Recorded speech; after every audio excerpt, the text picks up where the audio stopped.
사랑하고 축복합니다.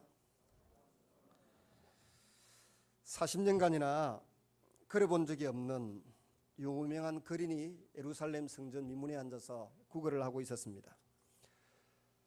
평소 같으면 그냥 지나쳐가던 베드로가 잠시 멈추어 서서 그를 쳐다보고 내게 은과 금은 없거니와 곧 나사렛 예수 이름으로 명하노니 일어나 걸으라 할 때 베드로의 마음에도 믿음의 역사했지만 그 안전뱅이 마음에도 믿음이 역사해서 손을 잡고 동시에 일어나서 뛰어 걷기 시작했습니다.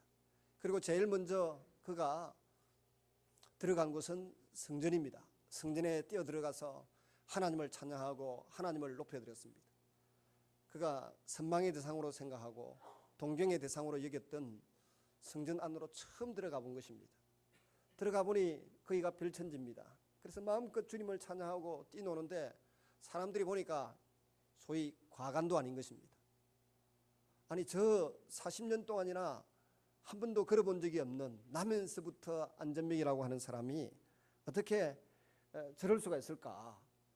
전부 그 사람을 쳐다보았습니다. 그 사람도 그 시선을 의식하면서 어찌된 일이냐 하고 질문하는 사람들의 그 질문을 들으면서 자기를 일어서게 했던 그 두 사도를 찾았습니다. 베드로와 요한이 바로 그 주인공들입니다. 그래서 베드로와 요한에게 쫓아가서 그의 팔을 잡고 아니면 몸통을 부여잡고 놓지를 않습니다. 이유는 나에게 일어난 이 사건을 이해할 수 없기 때문입니다.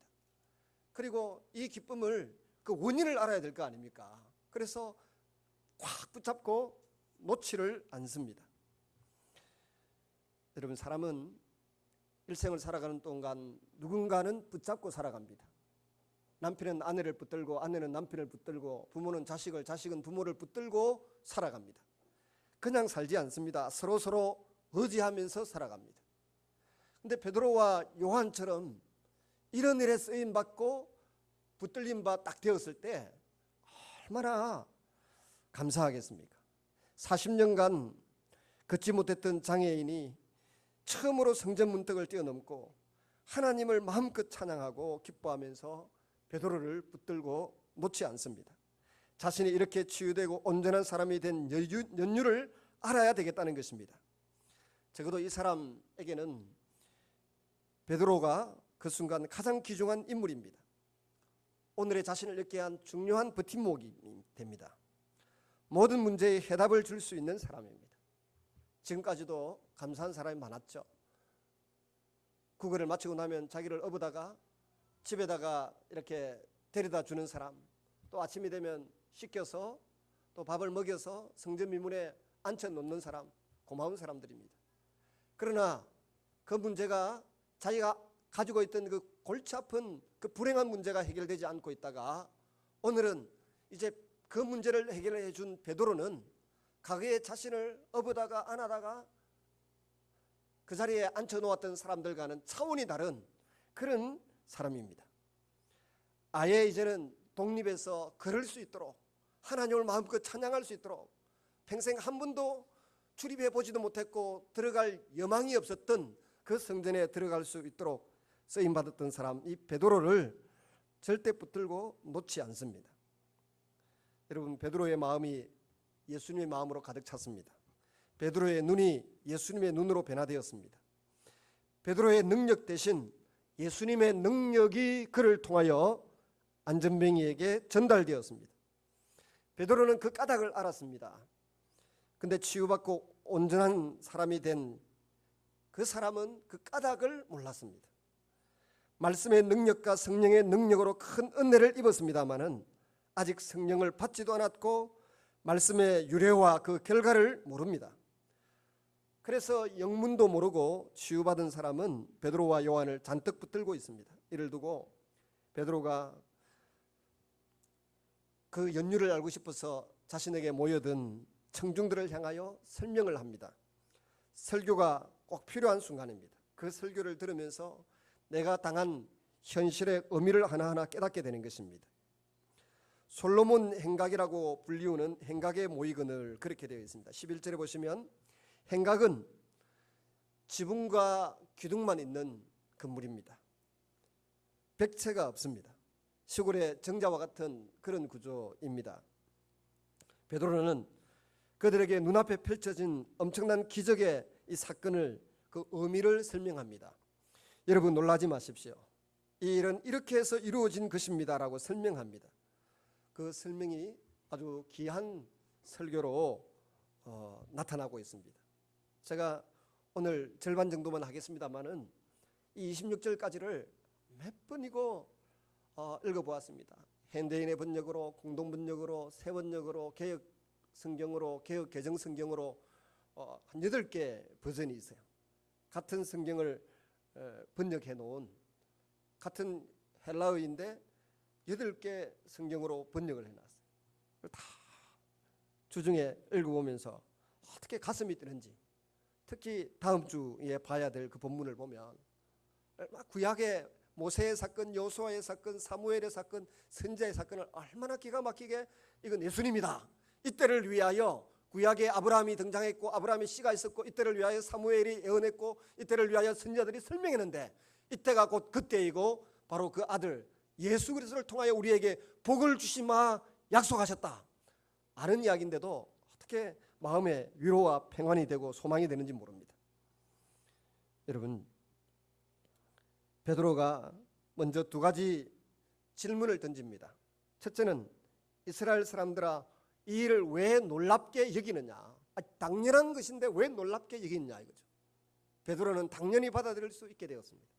둘째는 우리 개인의 권능과 경건으로 이 사람을 걷게 한 것처럼 왜 우리를 주목하느냐, 왜라고 너희들은 묻지만은 이상할 것이 하나도 없다. 그것은 사람이 한 일이 아닙니다. 하나님이 하신 일입니다. 그러니 우리를 주목할 것이 없습니다. 이상히 여길 것이 하나도 없습니다. 또한 하나님께서 당신이 하시고자 하는 일은 다 이루십니다. 전지전능하신 분입니다. 죽은 사람도 살리시는 분이 어찌 안전병이 하나 일으키지 못하시겠습니까? 라고 대답을 합니다. 특히 베드로가 왜 귀히 여기느냐, 왜 우리를 주목하느냐고 질문하게 된 이유는 이렇습니다. 예수님의 사역에 나타난 일들을 전제로 합니다. 예수님이 얼마나 많은 이적을, 치유의 사건을 일으키셨습니까? 안전병이를 일으키고 기문 자의 길을 열어주고 눈문 자의 눈을 열어주었습니다. 죽은 자를 심지어 살리기도 하셨습니다. 불치의 병 환자, 부모도 형제도 이웃도 친구도 다 버린 나병 환자들도 깨끗이 치유해 주셨던 주님이셨습니다. 구약에 그것이 예언되어 있던 대로 메시아 하나님의 아들은 오셔서 그 일을 다 이루셨습니다. 그런데 그 예수님이 십자가에 죽으시고 부활하시고 승천하신 이후에 오늘 성령으로 베드로와 함께 하셨고 베드로와 요한 이 안전병이에게 함께 하셨습니다. 내가 영원토록 너희와 함께 있겠다고 약속하신 그 방법 그대로 성령 하나님께서 그들과 동행하신 줄로 믿습니다. 베드로와 함께 하시는 예수님께서 그 일을 이루신 것입니다. 예수님께서 하시던 일이 오늘 베드로 자신들을 통하여 연장되고 계속되고 있다는 것입니다. 이것이 중요합니다. 예수님께서 하시던 일을 오늘날 교회를 통하여, 성도들을 통하여, 베드로와 같은 이들을 통하여, 아무것도 아닌 우리 같은 사람을 통하여 계속되고 있다는 선포인 것입니다. 그것을 바로 이해한다고 하면 전혀 이상할 것이 없다는 말입니다. 지금 주님께서는 눈에 보이지 아니하시지만 일하고 계시는 줄로 믿습니다. 본문에서 베드로는 이적과 이적을 행하는 자와의 관계를 잘 설명하고 있습니다. 우리 개인의 권능과 경건으로 이 사람을 걷게 한 것처럼 왜 우리를 주목하느냐, 12절에요. 우리는 종종 어떤 치유의 사건, 큰 은혜의 사건을 목격하거나 경험하면 사람에게 주목합니다. 그러나 이런 일을 개인의 능력으로 일으킬 수는 없습니다. 하나님께서 그 사람을 고용하셔서 능력을 나타내시는 것입니다. 그러므로 그 개인에 대하여 존경심이나 특별한 대우를 할 필요는 없습니다. 대신 그 개인을 쓰시는 하나님을 찬양하고 하나님을 높이고 그 하나님을 알아가기 위해서 힘쓰고 애써야 될 줄로 믿습니다. 안전병이를 일으키신 베드로와 요한을 성전에 모인 사람들이 존경의 눈으로 바라봅니다. 선망의 눈으로 쳐다봅니다. 그때 베드로가 왜 우리를 주목하느냐고 저들을 나무랍니다. 내가 한 일이 아니니 거북하게 나를 쳐다보지 말라고 소리치는 베드로의 그 마음을 여러분 이해하십니까?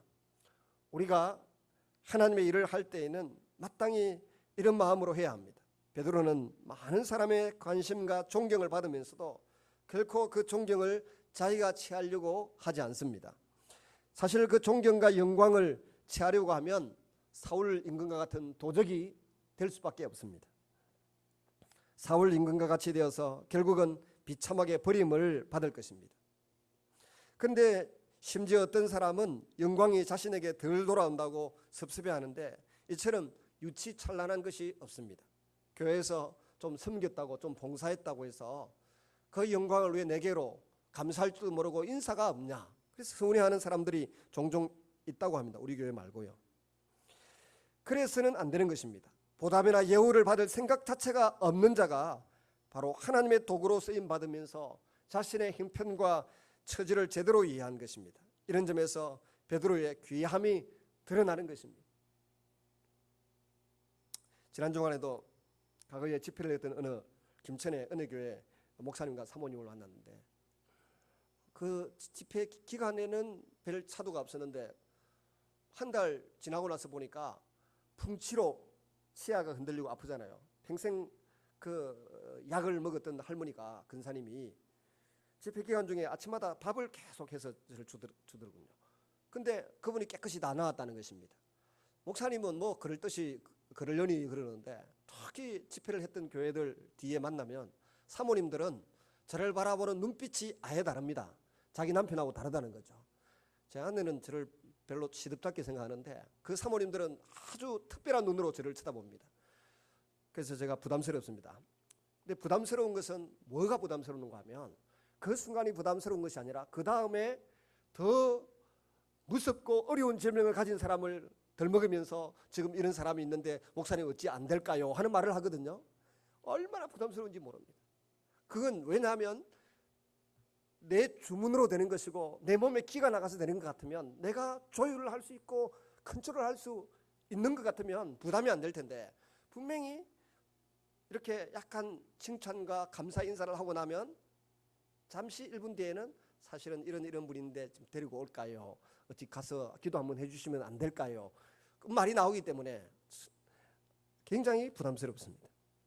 여러분, 사역을 하는 사람은 쓰임받는 사람 자신의 형편, 처지를 제대로 알아야 됩니다. 왜냐하면 나로부터 나온 능력이 아니라 하나님으로부터 성령의 능력으로 나타나는 현상이라는 것을 알 때 그런 영광을 가로챌 수가 없습니다.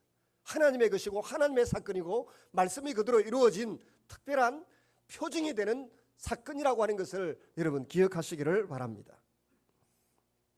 베드로의 설교에서 이 사건을 예수 그리스도의 십자가의 죽음과 부활 사건 속에서 해석합니다.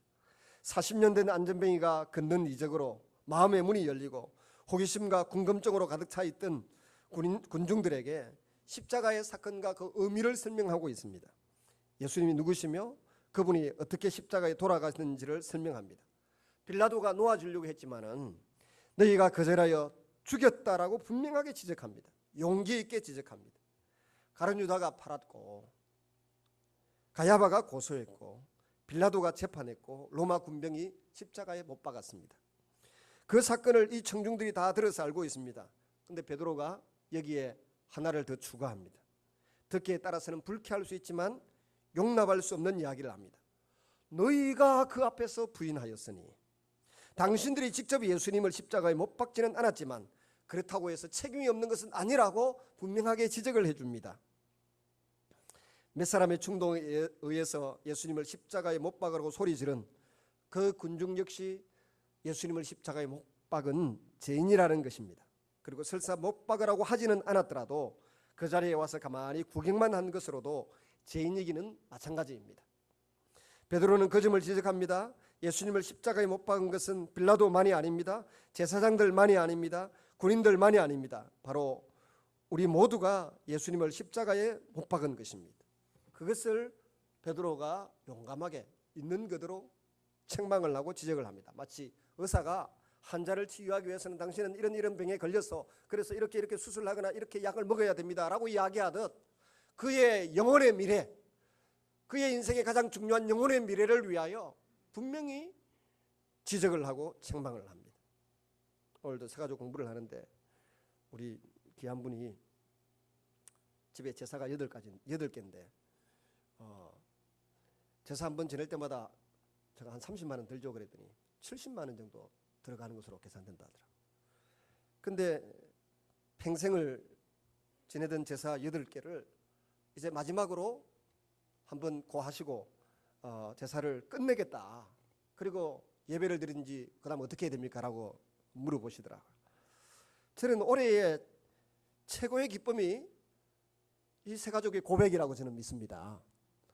어디에 가서 집회를 해서 뭐 눈이 안 보이는 사람이 눈을 떴다, 뭐 암이 나았다. 눈 뜨고 난 뒤 뭐 했는데?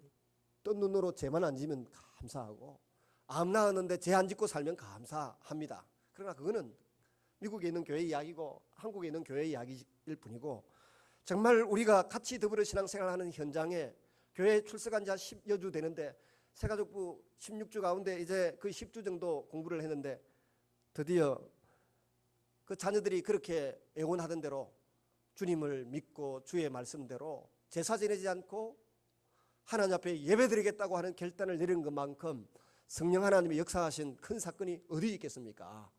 기적 중에 기적이 그런 것이 기적입니다. 꼭 부러진 다리가 붙어야 기적입니까? 우리의 생각과 마음이 하나님을 향하여 바른 판단, 바른 가치관을 가지고 살겠다고 결심하게 될 때 그것이 기적인 줄로 믿으시기를 바랍니다.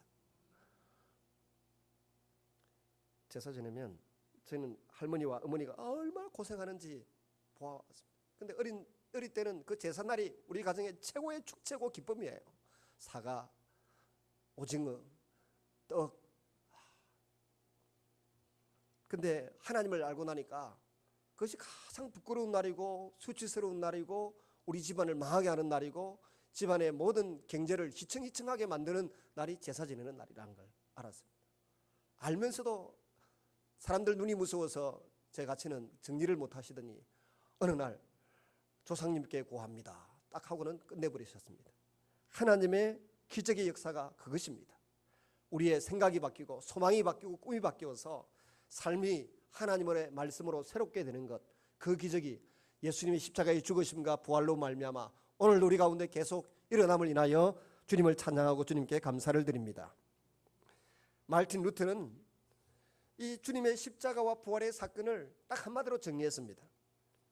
한 분의 모든 사람을 위하여 예수님의 십자가 사건이 있었다는 것입니다. 한 분의 모든 사람을 위하여 주님이 십자가의 제물로 죽어주셨다는 것입니다.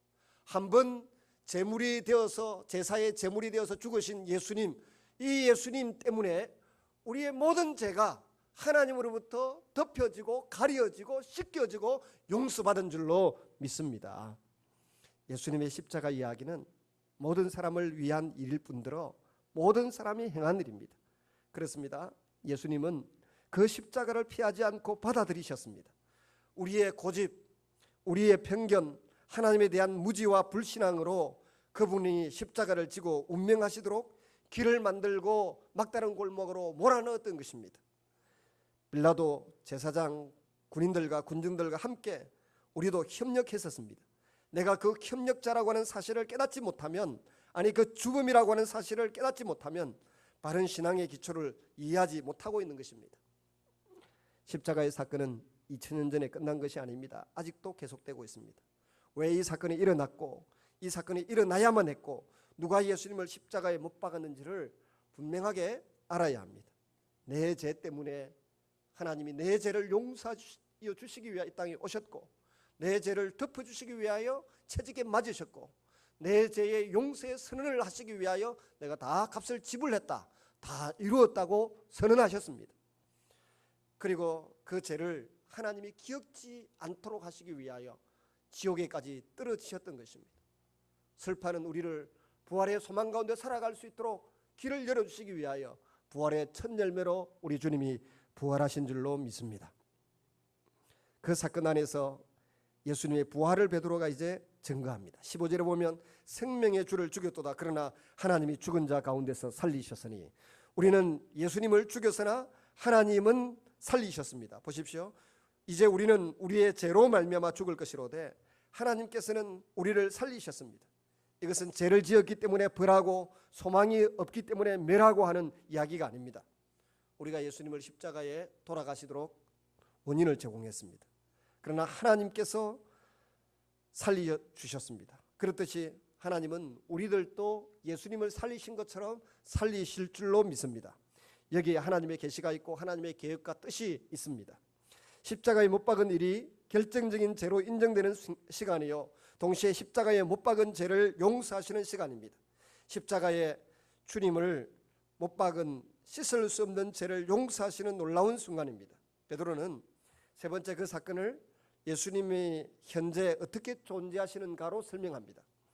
우리가 예수님을 십자가에 못 박았습니다. 그러나 생명의 주 되신 예수 그리스도는 하나님의 권능으로 부활하셨습니다. 그러므로 안전병기를 일으킨 것은 내가 한 것이 아니라 부활하신 예수님이 하신 것입니다. 그렇게 베드로가 증거합니다. 다시 살아나신 예수님이 하신 일입니다. 예수님이 현재 어디에 계십니까? 하나님 보좌 우편에 앉아 계시면서 우리를 위하여 중보기도를 하시고 우리에게 성령을 보내시는 분으로 현존하고 계십니다. 죽음으로 끝나신 것이 아니라 부활하시고 성천하셔서 보좌 우편에서 천국 처소 예비하시고 우리를 위하여 중보기도 하시고 우리에게 성령님을 보내주신 그 일을 지금도 계속하시는 예수님이십니다. 16절에 보시면 그 이름을 믿음으로 그 이름이 너희 보고 아는 이 사람을 성하게 하였나니 예수로 말미암아 난 믿음이 너희 모든 사람 앞에서 이같이 완전히 낫게 하셨느니라. 그 이름이 낫게 했다는 것입니다. 안전병이의 치유와 회복은 바로 죽으시고 부활하신 예수님을 영화롭게 하는 것입니다. 기쁘게 하는 것입니다. 예수님을 전파하는 것입니다. 그 이름이 오늘 이 자리에 나타났다는 것입니다. 16절을 보시면 이름이란 말이 두 번에 걸쳐서 강조되어 나타나고 있습니다. 여기 이름이란 하나님을 의미합니다. 그 이름을 부르면 하나님이 응답하십니다. 저희 집에 아무 것이야 라고 부르면 그 아이가 대답합니다. 희한하게도 우리가 살다 보면 아이가 셋 있는데 막내를 부르면서도 혜인아, 혜림아 하고 아니거든. 그래서 혜윤아 이렇게 부릅니다. 아이 이름을 자꾸 헷갈리게 부릅니다. 근데 대답해야 될 놈은 분명히 자기를 부르는데 아빠가 왜 언니 이름을 부를까 알고 있습니다. 혹시 이름을 잘못 불러도 아이들은 알고 있습니다.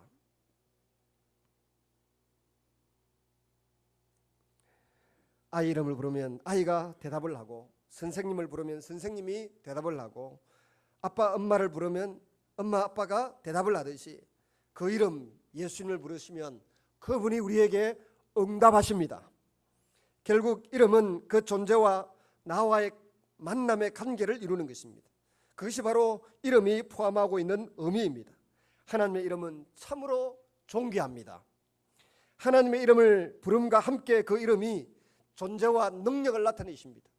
검과 은은 내게 없거니와 곧 나사렛 예수 이름으로 명하노니 일어나 걸으라 할 때 그 이름과 함께 예수님의 존재와 능력이 나타나서 40년 된 안전병이가 일어나고 우리가 경험한 수많은 이적과 성령의 나타남이 우리 가운데 이루어진 줄로 믿습니다. 예수님의 이름을 부름으로 그 사건이 예수님의 사건이 됩니다. 예수님의 이름을 부름으로 그 집이 예수님의 집이 됩니다. 하나님의 이름으로 불려지는 곳이 성전입니다. 우리가 가정에서 하나님의 이름을 부르고 하나님을 찬양하면 우리의 집이 성전이 되는 것입니다. 너희 두 사람이 내 이름으로 모인 곳이 성전이 되는 것입니다. 사도행전의 곳곳에서 우리는 예수의 이름으로 구원받고 병고침 받는 이야기를 볼 수가 있습니다. 누구든지 주의 이름을 부르는 자는 구원을 얻으리라 21절. 3장에만 해도 나사렛 예수 그리스도의 이름으로 걸으라 6절. 그리고 16절에도 그 이름을 믿음으로 그 이름이 너희 보고 하는 이 사람을 성하게 하였느니라. 그리고 나사렛 예수 그리스도의 이름으로 이 사람이 건강하게 되어 너희 앞에 섰느니라. 4장 30절에 표적과 기사가 거룩한 종 예수의 이름으로 이루어지게 하옵소서. 예수의 이름을 부를 때마다 하나님의 능력이 나타납니다. 예수님의 존재가 드러납니다. 예수님의 이름으로 곧 능력이 나타나고 있습니다. 본문을 보시면 16절에 베드로가 아주 중요한 말을 하고 있습니다. 예수로 말미암아 난 믿음이 너희 모든 사람 앞에서 이같이 완전히 낫게 하였느니라. 이 예수로 말미암아 난 믿음이란 예수님을 통하여 난 믿음이란 뜻입니다. 그리스도가 믿음의 대상이고 믿음의 주체라는 것입니다. 예수로 말미암아 난 믿음. 한번 따라하겠습니다. 예수로 말미암아 난 믿음. 이것은 우리의 믿음이 아닙니다. 이건 나의 믿음이 아닙니다. 예수님에게서 내게 만들어져 있는 믿음입니다. 그냥 내 마음대로 믿습니다 고백한다고 해서 생기는 믿음이 아닙니다. 그분이 나를 믿게 해 주셨습니다. 예수님의 영이신 성령 하나님께서 일하셔서 내 속에 생성되고 만들어지고 용수섬치고 가만히 눈물 흐르게 하고 가만히 주님을 찬양하게 하고 주의 이름을 불러 기도하게 하시는 믿음이 예수로 말미암아 우리 속에 자리 잡은 줄로 믿으시기를 바랍니다. 아무 한자나 보고 소리 지른다고 해서 낫는 것으로 엄청난 믿음이 생기는 것이 아닙니다. 그때 비로소 우리는 예수님의 이름으로 맹하노니 일어나 외칠 수 있습니다. 정말로 예수님의 영이 내 마음속에 역사하여 감동을 일으켜 주실 때 예수 이름으로 소리치거나 예수 이름으로 말없이 기도할 때 하나님의 능력이 나타나게 되는 것입니다. 이것은 자기 의지도 아닙니다. 자기 욕망도 아닙니다. 자기 소망이나 희망도 아닙니다. 그것은 예수님으로 말미암아 난 믿음입니다. 성령께서 역사하신 것입니다. 우리도 베드로처럼 주님의 마음과 주님의 눈으로 환자에게 질병을 떠나라고 명령할 수 있도록 그 주님의 마음을 사모하고 주님이 주시는 그 믿음과 성령의 능력을 사모하실 수 있기를 바랍니다. 세상을 의지하고 자기 지식이나 의지하고 또 어떤 정보 대신에 하나님과 그분의 말씀에 분명한 믿음의 고백을 할 수 있어야 합니다. 그것이 그리스도인입니다. 말씀을 맺습니다. 우리는 종종 믿음이 귀중하다, 믿음이 소중하다는 것 알고 있습니다. 또 그것을 고백합니다. 근데 믿음의 대상이 누구를 믿음의 대상으로 삼느냐, 이게 중요한 것입니다. 어떤 사람은 부처를 믿음의 대상으로, 어떤 사람은 뭐 주문이 오는 남묘 호랑갱교를 믿음의 대상으로, 일본 사람들은 뭐 대동아 전쟁 때 전산 전몰 그 뭐 영령들을 믿음의 대상으로 삼아가지고 주변 각국이 반대하는데도 불구하고 총리 대신부터 여러 관료들이 거기에 절하겠다고 난리를 치고 우리나라나 중국에서는 못하게 하고, 그게 그들의 믿음의 대상입니다. 그들이 거기에 절을 하고 거기에 신사에 나아가서 엎드려 절을 함으로 국민들의 정신을 다시 과거의 전쟁 상태로 몰아가고자 하는, 하나로 규합하고자 하는 의도가, 그 속에 불순한 의도가 깔려 있다고 하기 때문에 우리는 못하게 하는 것이고, 그 사람들은 다시 국민의 정신을 천황을 중심으로 해서 모아가지고 한번 더 국군을 일으켜 보겠다, 과거의 패배를 만회해 보겠다는 발상을 하고 있는 것이죠. 우리는 택도 없는 짓 하지 마라. 과거에 저지른 그 범죄자들, 전쟁으로 이 한반도와 중국 땅에 동남아시아의 수많은 사람들을 고통과 절망으로 몰아넣었던, 나락으로 떨어지게 했던 그 전쟁에 일했던 사람들에게 절을 하고 그들을 숭상하고 숭배한다는 게 말이 되냐? 반대하고 있지 않습니까? 여러분, 그러나 우리의 믿음은 죽은 조상 귀신에 대한 믿음도 아니고, 오직 천지 만물을 만드시고 지금도 운행하시며 우리에게 자신의 귀한 독생자 예수님을 보내주셔서 그 예수님이 우리의 죄값과 우리의 모든 허물을 대신 짊어지고 죽으신 그 예수님을 믿습니다. 그 하나님을 믿습니다. 그 예수님을 보내주신 그 하나님 아버지를 믿고, 그 독생자 예수님을 믿고, 그 예수님이 하늘나라 가시고 난 이후에 우리와 더불어 함께 영원토록 동행하고 동거하면서 능력으로 위로를 주고 말씀을 깨닫게 하고 기도의 은혜가 나오게 하고 찬양의 기쁨이 있도록 하고 예배의 감격이 있도록 만들어주시는 이 삼위일체 성령 하나님을 믿습니다. 이 믿음은 하나님이 주셔야 믿을 수 있습니다. 하나님이 은혜를 부어주셔야 어린아이도 예수님을 아버지라 부를 수 있고, 연세가 8순 9순이 되신 분도 하나님을 예수님이라 부를 수 있어요. 박태준 씨 같은 분도 70이 지나서 그 포철 세워놓고 70이 지나가지고 80문이 가까울 때 예수님을 나의 하나님으로 구주로 고백하고 천국 가셨습니다. 하나님의 은혜를 주셔야만 됩니다. 그래서 우리가 단지 할 수 있는 것은 종종 거지들이 우리 교회 사무실에 찾아와서 사모님, 목사님, 한 분만 도와주세요. 며칠 일을 못했습니다. 저는 요구하는 그 겸손한 마음, 그 생명을 연장하기 위해서, 하루하루 연장하기 위해서 눈치 보면서 1,000원이라도 얻어가려고 하는 그 마음 그대로 하나님 앞에 엎드리고 하나님께 도움을 요청하고 주님 앞에 앉아있고 사모하는 그 마음이 있어야 돼요. 사실은 무당들이나 점쟁이들은 기도를 얼마나 많이 하는지 모릅니다. 밤새도록 빌잖아요. 밤새도록. 계곡에 가면 촛불 많이 있고 돼지 머리도 있고 사과도 있는데 맹태 대가리도 있고 있잖아요. 근데 밤새도록 빕니다.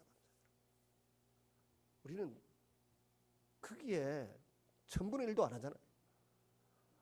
만분의 1, 1000분의 1도 빌지 않는데 성령 하나님이 이미 우리 속에 하나님으로 와 계시면서 하나님을 아버지로 예수님을 나의 구주로 고백해 주셨으니 이 은혜가 그야말로 공짜인 줄로 믿습니다.